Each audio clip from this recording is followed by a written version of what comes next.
الفاظ تھوڑے ہیں، معانی زیادہ ہے۔ اس کو کہتے ہیں عربی میں جوامع الکلم۔ تو اس سلسلہ میں پیارے آقا صلی اللہ علیہ وسلم کا فرمان ہے کہ ایک مسلمان کے دوسرے مسلمان پر حق ہیں، اور وہ جو حق ہیں وہ آپس میں ایک مسلمان سے دوسرے مسلمان کی جو محبت کی کمی ہے اس کو دور کرنے کے لیے ہیں یا محبت کو بڑھانے کے لیے ہیں۔ آپس میں جو ناراضگیاں ہیں، اگر یہ مسلمان ہو کر دوسرے مسلمان کا حق ادا کرے، اس حدیث پر عمل کرے گا، تو درمیان میں جتنی بھی جدائیاں ہیں، اختلافات ہیں، لڑائیاں ہیں، وہ ساری کی ساری ختم ہو جائیں گی۔ اصل میں جب ہم کسی سے ناراض ہوتے ہیں تو اس کے جو بنیادی حق جو ہم پر لازم ہیں ہم انہیں ادا نہیں کر پاتے۔ مثال کے طور پہ اللہ کے رسول صلی اللہ علیہ وسلم نے فرمایا رد السلام، ایک مسلمان کا دوسرے مسلمان پر حق یہ ہے کہ جب بھی اسے اس کا مسلمان بھائی سلام کرے تو وہ اس کا جواب دے۔ اب سلام کرنے والا، حضور صلی اللہ علیہ وسلم فرماتے ہیں جو سلام میں پہل کرتا ہے اللہ تعالیٰ اس کے دل سے تکبر ختم کر دیتا ہے۔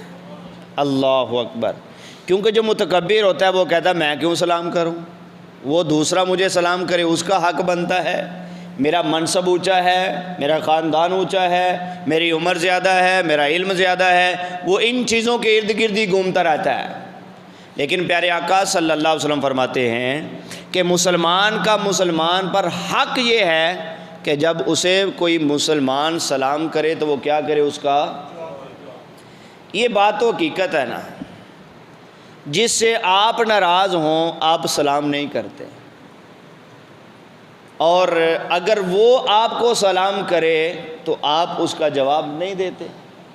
تو اس طرح کیا ہوتا ہے، جو دوریاں ہیں، جدائیاں ہیں، وہ اور بڑھتی چلی جاتی ہیں۔ تو پیارے آقا صلی اللہ علیہ وسلم نے یہ جو ارشاد فرمایا سلام کا جواب دینا، اس کا مطلب یہ ہے کہ جتنی بھی رنجشیں ہوں گی وہ ساری ختم ہو جائیں گی۔ اور دوسرا یہ ہے کہ جب بندہ کسی کو کہتا ہے السلام علیکم ورحمۃ اللہ، تو وہ اسے دعا دے رہا ہے کہ اللہ تجھے سلامت رکھے۔ کیا دعا ہے؟ اللہ تجھے۔ اور جس کو بندہ اپنا دشمن سمجھتا ہے اس کو تو ایسی دعائیں نہیں نہ دیتا، اس کے لیے تو ایسا جملہ نہیں نہ کہتا۔ تو جب بندہ کوئی سلام کرتا ہے اس کا مطلب یہ ہے کہ سلام کرنے والے کے دل میں کسی قسم کی کوئی رنجش ہے، کسی قسم کا دل میں کوئی بھی کسی قسم کی رکاوٹ اس کی محبت میں نہیں ہے۔ تو جب وہ سلام کرنے والا سلام کرتا ہے بندہ جواب نہیں دیتا تو اس کا مطلب ہے کہ یہ اس کو پسند نہیں کرتا۔ اس سے تو اور زیادہ اختلافات بڑھیں گے۔ اس لیے پیارے آقا صلی اللہ علیہ وسلم نے فرمایا مسلمان کا مسلمان پر پہلا حق یہ ہے کہ وہ سلام کا جواب دے۔ اگر محبت نہ ہوئی تو پیدا ہو جائے گی، اگر محبت ہوئی تو بڑھ جائے گی، اس میں اضافہ ہو جائے گا۔ اور دوسرا آپ صلی اللہ علیہ وسلم فرماتے ہیں وعیادۃ المریض، جب پتہ چلے نا آپ کو کہ فلاں بندہ بیمار ہے تو آپ اس کے لیے دعا نہ کریں، آپ اس کا حال نہ پوچھیں، اس کو فون نہ کریں، اسے میسج نہ کریں، اس کے گھر جا کے اس کا حال چال نہ پوچھیں۔ تو یہ اصل میں ایک جو محبت ہے مسلمان کی مسلمان سے اس کو ختم کرتا ہے۔ یہ آپ بھی جانتے ہیں جب بندہ بیمار ہوتا ہے نا تو اس کا یہ دلی طور پہ جی چاہتا ہے کہ لوگ میرا حال پوچھنے آئیں، اور حال پوچھنے والے جب اس کا حال پوچھتے ہیں تو طبیعت اس کی مناسب ہو جاتی ہے، اس کی طبیعت بہتر ہو جاتی ہے کہ یار مجھ سے لوگ اتنی محبت کرتے ہیں۔ میں کیا سمجھتا تھا اس بندے کو کہ یہ میرے سے محبت نہیں کرتا، اس نے مجھے بیمار جب سنا تو عیادت کرنے کے لیے آیا، لہٰذا اگر میرے دل میں بھی اس کے خلاف کوئی مسئلہ ہے تو میں اسے ختم کر دوں۔ یہ بھی اصل میں آپس میں محبت بڑھاتی ہیں۔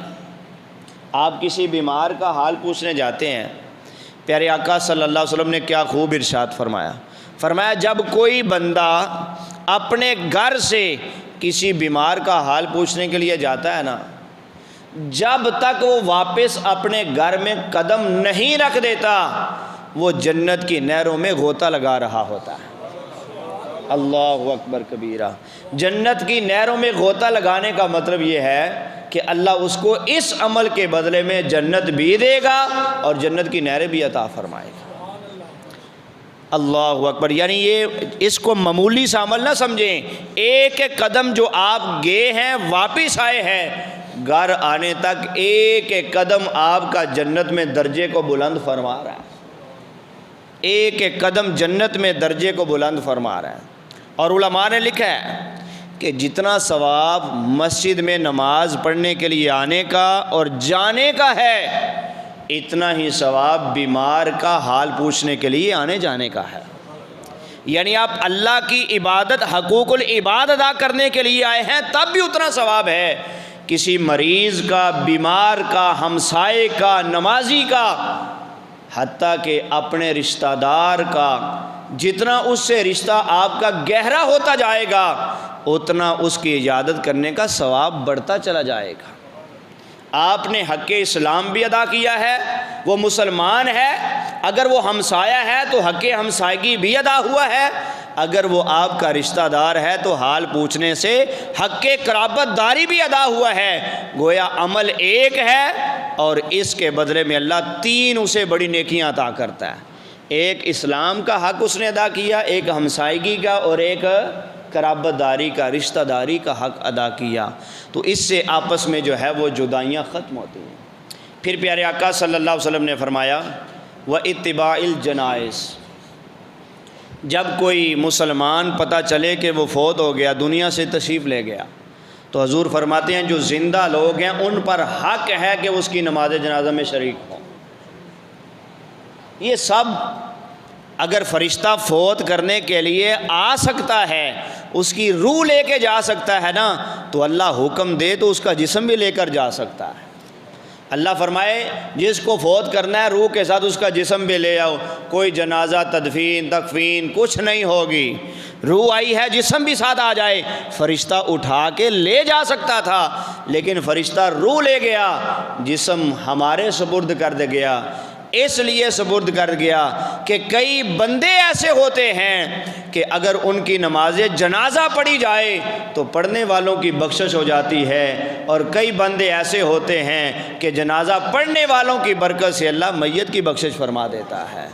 یہ اللہ تعالیٰ نے فرشتہ روح لے کے گیا ہے تو جسم لے کے جانا اس کے لیے کون سا مشکل ہے؟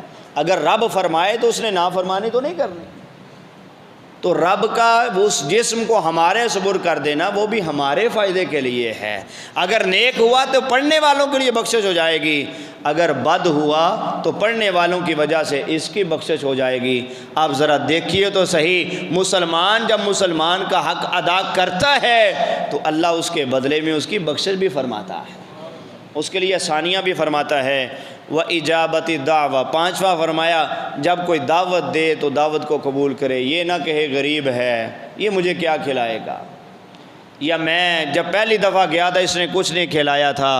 پیارے آقا صلی اللہ علیہ وسلم فرماتے ہیں اگر مجھے کوئی یہ آ کر کہے، کوئی غلام آ کر کہے کہ فلاں دور علاقے میں میرا گھر ہے اور پرانا گھی ہے میرے پاس، اس گھی کے ساتھ اے اللہ کے رسول میں آپ کی دعوت کرنا چاہتا ہوں، حضور فرماتے ہیں میں اپنی تمام تر مصروفیات کو ترک فرما کر اس غلام کے گھر میں دعوت کو کھانے کے لیے چلا جاؤں گا۔ اس لیے چلا جاؤں گا کہیں وہ یہ محسوس نہ کرے میں غریب ہوں، غلام ہوں، اس لیے اللہ کے رسول نے مجھے ریجیکٹ کر دیا ہے۔ میں بھی امیر ہوتا زیادہ کھلا پاتا، شاید کہ میری دعوت کو قبول کر لیا جاتا۔ تو حضور فرماتے ہیں اجابت الدعوہ، اور ایک حدیث میں حضور فرماتے ہیں من لم یجب الدعوہ، جس کو دعوت دی جائے وہ قبول نہ کرے، فقد عصا ابا القاسم، حضور فرماتے ہیں کہ اس نے مجھے ناراض کر دیا ہے۔ آپ کو دعوت ملی، آپ نہیں گئے تو ناراض کون ہوا؟ جس نے دعوت دی ہے وہ ناراض ہوا کہ یار وہ آیا نہیں، میں اسپیشل اسے دعوت دینے گیا تھا۔ لیکن حضور فرماتے ہیں اس نے اس بندے کو ناراض نہیں کیا، فقد عصا ابا القاسم، اس نے مجھے ناراض کیا ہے۔ اللہ اکبر کبیرہ۔ اس کے بعد حضور فرماتے ہیں تشمیت العاطس، چھینک جب کوئی آئے تو اس کا جواب دینا، یہ بھی مسلمان پہ حق ہے۔ تو یہ احادیث مبارکہ ہیں جن کے الفاظ تھوڑے ہیں اور ان کے معنی زیادہ ہیں، اور انہی احادیث میں ایک اللہ کے رسول کا فرمان ہے، اور یہ حدیث علماء کے جو حدیث کے ماہرین ہیں وہ اس حدیث کی بڑی اہمیت سمجھتے ہیں۔ پیارے آقا صلی اللہ علیہ وسلم نے فرمایا لا یؤمن احدکم، فرمایا تم میں سے اس وقت تک کوئی مومن ہو ہی نہیں سکتا، وہ لاکھ دعوے کرے، وہ لاکھ نمازیں، سجدے، رکوع، عبادات، روزے، حج، زکوٰۃ، جو کچھ بھی کرے، حضور فرماتے ہیں وہ مومن تو ہو جائے گا انہیں باتوں سے، لیکن کامل مومن نہیں ہوگا۔ یا رسول اللہ کامل مومن کیسے بنے گا؟ فرمایا لا یؤمن احدکم، کامل مومن بننا ہے تو اس کا طریقہ یہ ہے حتی یحب لاخیہ ما یحب لنفسہ، کامل مومن بننا ہے تو پھر یہ خوبی اپنے اندر پیدا کرنی ہوگی کہ جو تم اپنے لیے پسند کرتے ہو نا وہی تو اپنے مسلمان بھائی کے لیے پسند کرو، جو اپنے لیے پسند کرتے ہو وہ بھی دوسرے کے لیے پسند کرو۔ تو حضور فرماتے ہیں پھر جا کے تم کامل مومن ہوگے۔ تم نہیں چاہتے کہ ہمیں کوئی مصیبت آئے، کوئی بندہ چاہتا ہے کہ مجھ پر مصیبت آئے؟ کوئی بھی نہیں چاہتا۔ جب میں نہیں چاہتا کہ مجھ پر مصیبت آئے تو مجھے ساتھ یہ بھی چاہیے کہ میں کسی مسلمان بھائی کو مصیبت زدہ نہ کروں، اسے مصیبت میں مبتلا نہ کروں۔ میں پسند نہیں کرتا کہ مجھے کوئی گالی دے، ایسے مجھے بھی چاہیے کہ میں یہ بھی پسند کروں کہ میں کسی کو گالی نہ دوں۔ پیارے آقا صلی اللہ علیہ وسلم فرماتے ہیں قیامت کے قریب لوگ اپنے سگے ماں باپ کو گالیاں دیں گے، ان کو برا بھلا کہیں گے۔ اصحاب رسول حضور کی بارگاہ میں عاجزانہ عرض کرتے ہیں یا رسول اللہ اس حد تک لوگ گر جائیں گے جس کے سبب سے اللہ نے انہیں دنیا میں پیدا کیا، جنہوں نے خود کمزوری پر کمزوری اٹھا کر اپنی اولاد کو طاقت سے طاقتور بنایا؟ کیا ایسا ہو سکتا ہے کہ بندہ اپنے ہی والدین کو گالی دے؟ تو پیارے آقا صلی اللہ علیہ وسلم نے فرمایا ایسا ڈائریکٹ نہیں ہوگا، ہوگا ایسے کہ ایک بندہ کسی کے ماں باپ کو گالی دے گا، اپنے ماں باپ کو نہیں کسی کے ماں باپ کو برا بھلا کہے گا، گالیاں دے گا، بدلے میں وہ اس کے ماں باپ کو گالیاں دے گا۔ گویا کہ جس نے کسی کے ماں باپ کو برا بھلا کہا یہ باتیں ساری الٹ کر اسی کی طرف آئیں گی۔ حتیٰ کہ علماء لکھتے ہیں اگر کسی نے کسی کے والدین کو گالیاں دی، برا بھلا کہا، بدلے میں اس نے کچھ نہ کہا، اس نے بدلے میں والدین کو نہ کہا کچھ بھی، پھر بھی وہ گالیاں اسی طرف لوٹ کے آئیں گی۔ یا رسول اللہ وہ کیسے؟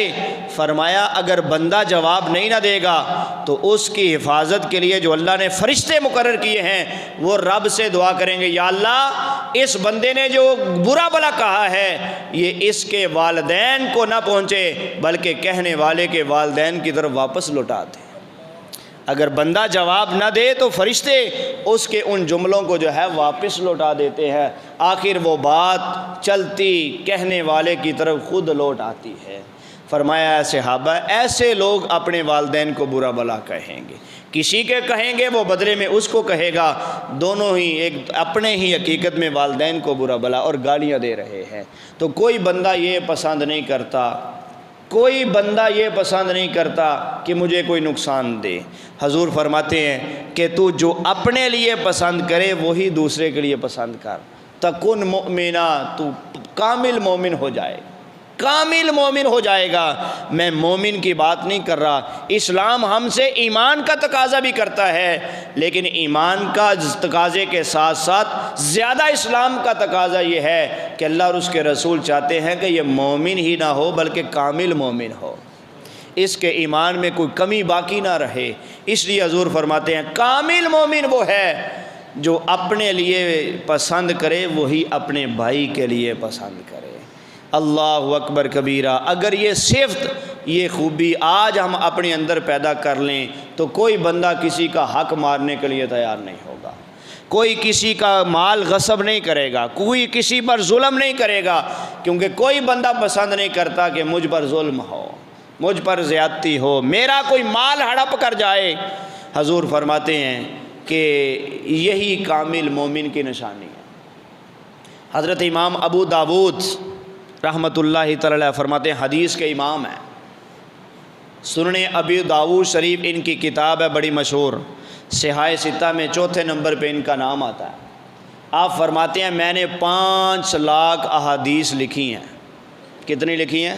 5 لاکھ احادیث لکھی ہیں میں نے، اور ان 5 لاکھ میں سے 48,004,800 احادیث میں نے سنن ابی داود میں تحریر فرمائی ہیں، اور ساتھ فرماتے ہیں 5 لاکھ میں سے 4,800 کو میں نے منتخب کیا، اور ان 4,800 میں میرے نزدیک 4 احادیث ایسی ہیں جن میں اللہ نے پورا دین ہی بیان کر دیا ہے۔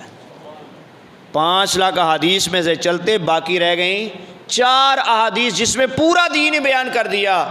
اس پورے دین میں سے آپ فرماتے ہیں یہ جو حدیث ہے نا، لا یؤمن احدکم حتی یحب لأخیہ ما یحب لنفسہ، کہ تم میں سے کوئی اس وقت تک مومن نہیں ہے جب تک کہ اپنے بھائی کے لیے وہ پسند کرے جو اپنے لیے پسند کرتا ہے۔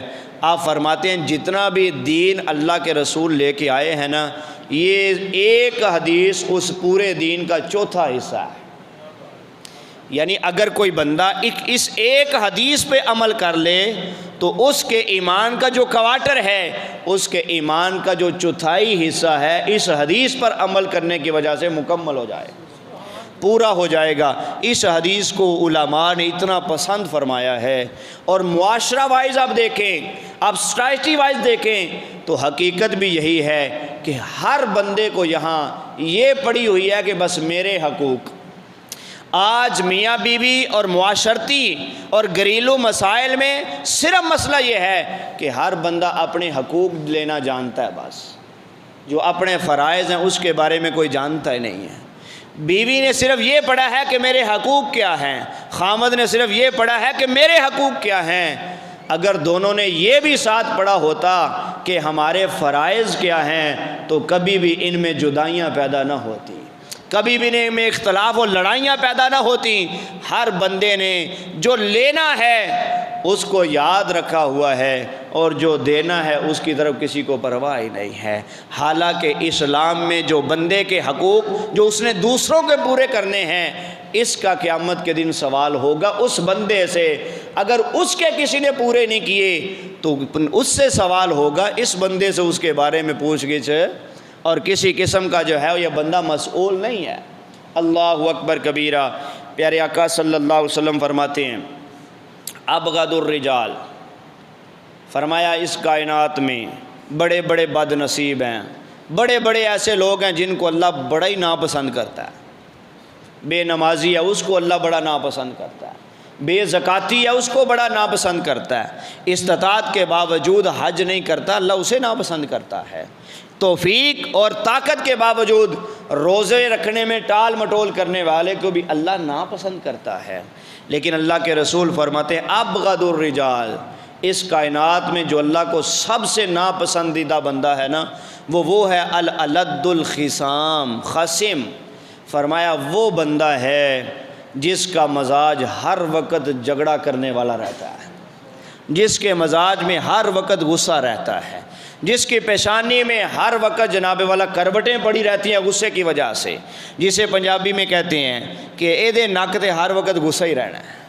ایسا سخت مزاج بندہ، حضور فرماتے ہیں صلی اللہ علیہ وسلم، جتنے بھی کائنات میں سب سے ناپسندیدہ بندے ہیں ان میں سے سب سے اللہ کو جو ناپسندیدہ بندہ ہے وہ یہ ہے ابغض الرجال الالد الخصم، جو چھوٹی چھوٹی بات پہ بگڑ جاتا ہے، چھوٹی چھوٹی بات پہ غصہ کر جاتا ہے، اور جناب والا پھر پہاڑ کو اپنے سر پہ اٹھا لیتا ہے، پھر بولتا ہے اور پھر اس کی زبان اس پہ کنٹرول میں نہیں رہتی، جو منہ میں آیا بول دیا، جس کے خلاف چاہا بول دیا۔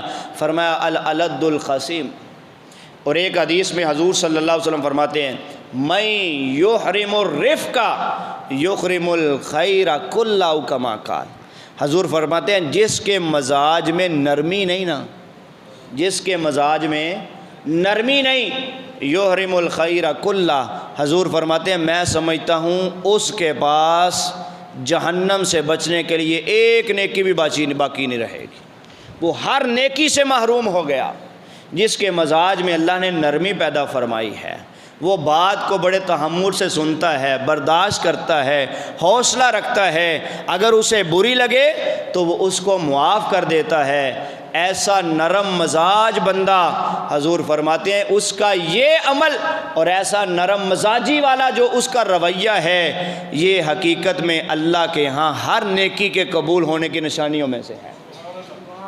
من یحرم الرفق، فرمایا جو نرمی سے محروم ہو گیا نا، یحرم الخیر کلہ، وہ سمجھے کہ ہر نیکی سے محروم ہو گیا، اس کے ہاں پھر کوئی نیکی باقی نہیں رہے گی۔ اللہ تعالیٰ کو ایسا بندہ قطعاً پسند نہیں ہے جو بات کوئی اور نہ، لڑائی جھگڑا شروع کرنا ہے، بات کسی اور کی ہو، لڑائی کسی اور کی ہو، وہ خود اس میں جو ہے وہ جھگڑالو بن جاتا ہے، بجائے اس کے کہ دو فریق آپس میں لڑ رہے ہیں ان کے اندر جو ہے وہ صلح کرانے کے، محبت پیدا کرنے کے، وہ خود اس کے اندر جو ہے وہ کود جاتا ہے۔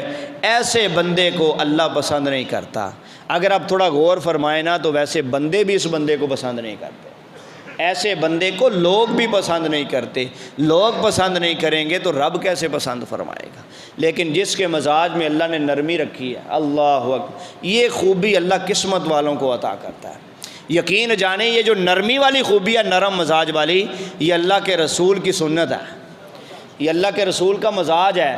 آپ صلی اللہ علیہ وسلم نے اپنی ذات کے لیے، کسی نے آپ کی ذات پر حملہ کیا ہے، آپ کو ذاتی طور پہ کوئی نقصان دیا ہے، آپ صلی اللہ علیہ وسلم نے اس کا بدلہ کبھی بھی نہیں لیا، اس کو معاف کر دی۔ جب دین کی باری آئے تو حضور سے زیادہ سخت کوئی نہیں، جب ذات کی باری آئے تو حضور سے زیادہ نرم کوئی نہیں۔ اللہ اکبر کبیرہ، دین کا معاملہ ہو تو حضور سے زیادہ سخت کوئی نہیں دین پر عمل کرنے میں اور عمل کروانے میں، لیکن اگر ذات کا معاملہ ہو تو حضور نے کبھی اس کا بدلہ نہیں لیا۔ اگر آپ کو میری اس بات پہ یقین نہ ہو تو فتح مکہ آپ کو یاد ہوگا، جس میں حضور نے سب سے کہا تھا جنہوں نے حضور کو نقصان دیا صلی اللہ علیہ وسلم، آپ کو مکے سے نکالا، آپ کو تکلیفیں دیں، پریشانیاں دیں، رات بھی پوری آرام سے سونے نہیں دیا، سارا وہاں تکلیفوں میں مبتلا کیا۔ جب فتح مکہ کے روز اللہ نے حضور صلی اللہ علیہ وسلم کو اختیار دیا، چاہے کہ معاف کر دیں، چاہے تو ان کو سزا دے دیں۔ اللہ، اگر ہم جیسا کوئی بندہ ہوتا کہ نا ہون ذرا داڑھ تھلے آیا ہے، ہونے دی خیر نہیں ہے، اب تو میں نے اس کو چھوڑنا ہی نہیں، اس کی نسلوں کو بھی پتہ چلے گا کہ کس سے پنگا لیا ہے۔ اللہ اکبر کبیرہ، ذرا سنیے اللہ کے رسول کے فرمان۔ حضور صلی اللہ علیہ وسلم فرماتے ہیں اگر میرا بھائی یوسف اپنے بھائیوں کو معاف کر سکتا ہے تو یہ محمد تمہیں کیوں معاف کیوں نہیں کر سکتا؟ میں نے یوسف کی سنت پر عمل کیا، لا تثریب علیکم اليوم، اے مجھے تکلیفیں دینے والو، آج میں تم سے بدلہ لینے پہ قادر بھی ہوں، اختیار بھی ہے، سچا بھی ہوں، لیکن میں رب کی رضا کے لیے سب کو ایسے معاف کرتا ہوں کہ مرتے دم تک اس معافی کا احسان بھی زبان پہ آنے نہیں دوں گا، کبھی یہ دہراؤں گا بھی نہیں، کبھی نہیں یہ دہراؤں گا کہ بندے یاد کر میں نے تجھے معاف کیا تھا۔ یہاں کو 20 50 100 روپے دے دے نا تو کہتا ہے یاد کرو میں تو 50 روپے 100 روپے دیتے ہوں، میری گل منو۔ اللہ اکبر کبیرہ، یہ بڑے حوصلے والی بات ہے۔ یہی تو میں آپ کو بات سمجھا رہا ہوں، نرم مزاجی یہ اللہ کے تحفوں میں سے ایک تحفہ ہے، اور یہ اللہ تعالیٰ اپنے ہر بندے کو نہیں، خاص خاص بندوں کو عطا کیا جاتا ہے، اور جس کو یہ عطا کیا جائے وہ اللہ کا شکر ادا کرے، کیونکہ اللہ کے رسول فرماتے ہیں جس کو اللہ مزاج کے اندر نرمی عطا کر دے وہ سمجھ لے کہ اللہ نے اس کی ایک نیکی ایسی اسے دے دی ہے جو ہر نیکی پہ باری ہے، ہر نیکی پہ باری ہے۔ قیامت کے دن جب اعمال تولے جائیں گے، اس بندے کی نرمی کا مزاج جو ہے، رویہ، جب اعمال نامے میں رکھا جائے گا تو اس سے وزنی پھر کوئی نیکی اور نہیں ہوگی، اس سے زیادہ وزن والی نیکی۔ اللہ اکبر کبیرہ، آج ہمیں معاشرتی طور پر ہر بندے کو اپنے اندر برداشت پیدا کرنے کی ضرورت ہے۔ ہر بندہ عدم برداشت کا شکار ہے، کوئی بندہ کسی کو برداشت کرنے کے لیے تیار نہیں، کوئی بندہ کسی کو اپنے سال لگنے کے لیے دینے کے لیے تیار نہیں، لیکن کمال ہیں وہ بندے جن کو اللہ تعالیٰ نے ایسا مزاج عطا کیا ہوتا ہے جو اللہ نے اپنے نبی کو عطا فرمایا ہوا ہوتا ہے، اور اس کے بدلے میں اللہ تعالیٰ اس کے لیے دنیا میں بھی آخرت میں بھی آسانیاں پیدا فرمائے گا۔ دنیا میں بھی ایسے بندے کی تعریف ہوتی ہے، مرنے کے بعد بھی لوگ کہتے ہیں یار بندہ بڑا اچھا تھا، اس کا مزاج بڑا نرم تھا، بڑا خوشبو تھا، ملتا تھا تو دل خوش ہو جاتا تھا، مرنے کے بعد بھی لوگ اس کی تعریف کرتے ہیں۔ اور قیامت کے دن زندہ لوگوں کے یہ محبت بھرے جملے ہیں، اس بندے کے لیے بخشش کے اور جنت میں درجات کا اضافہ بن جائیں گے۔